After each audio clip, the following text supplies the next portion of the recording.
Assalamualaikum warahmatullahi wabarakatuh. Dalam video kali ini saya Yulia Nurrohma dari kelas 6 shift 4 malam akan membahas mengenai Trade of Theory, yaitu dari teori akuntansi. Trade of Theory ini pertama kali diperkenalkan pada tahun 1963 oleh militer dalam sebuah artikel. Nah, Trade of Theory ini mengemukakan bahwa perusahaan akan memaksimumkan nilai perusahaan itu berdasarkan akan biaya memegang kas dan keuntungan dalam memegang kas.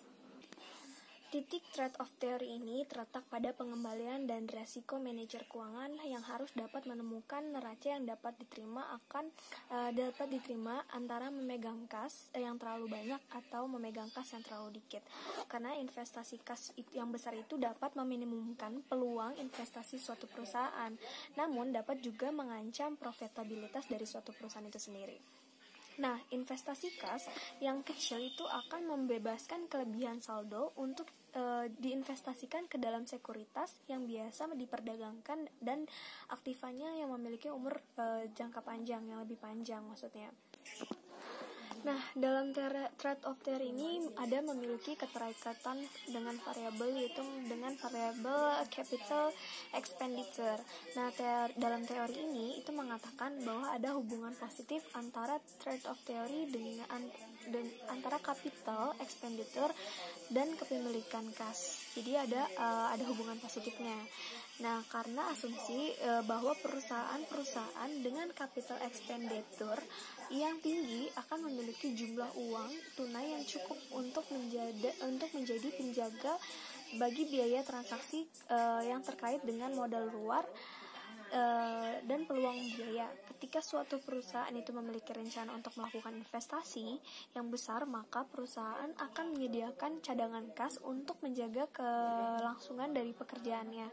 Dengan keberadaan cadangan kas ini, maka cash holding yang dimiliki perusahaan itu juga akan tinggi.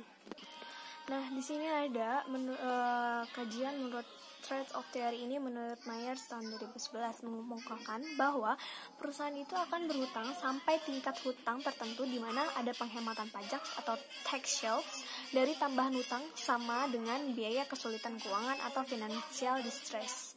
Biaya kesulitan keuangan atau financial distress ini adalah biaya kebangkrutan atau bankruptcy cost atau reorganizations dan biaya keagenan atau agency cost yang meningkat akibat turunnya kredibilitas dari suatu perusahaan itu sendiri. Nah, jadi Trade of Theory ini menyatakan bahwa semakin banyak hutang dari suatu perusahaan, maka akan semakin tinggi juga biaya-biaya yang harus ditanggung oleh suatu perusahaan itu sendiri.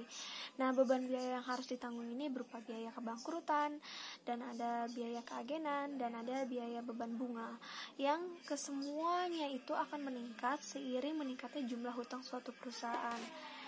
Jadi kalau misalnya perusahaan itu memiliki tingkat hutang yang tinggi, jadi otomatis juga banyak biaya juga yang akan dikeluarkan.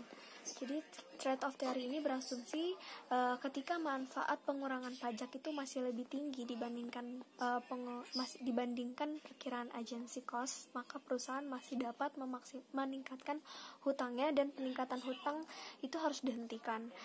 Nah, ketika pengurangan pajak atas tambahan hutang tersebut sudah lebih besar, sudah lebih rendah dibandingkan peningkatan agency cost-nya, oleh karena itu sebelum mencapai titik maksimum, hutang itu akan menjadi lebih murah dibandingkan dengan perusahaan yang melakukan penjualan saham karena ada pengurangan pajak atau tax shield. Teori Trade of Theory ini ada juga variabel yang berkaitan, yaitu mengenai struktur modal. Jadi Trade of Theory menyatakan bahwa perusahaan dalam menentukan struktur modal ini dengan memperhatikan trade-off antara benefit penggunaan hutang berupa tax shields dan mengurangi agency cost dari pemegang saham. Namun dapat juga menimbulkan masalah dengan adanya bankruptcy cost dan agency cost. Sekian penjelasan sedikit mengenai Trade of Theory, kurang lebihnya mohon maaf. Saya Yulia mengucapkan wassalamualaikum warahmatullahi wabarakatuh. Terima kasih.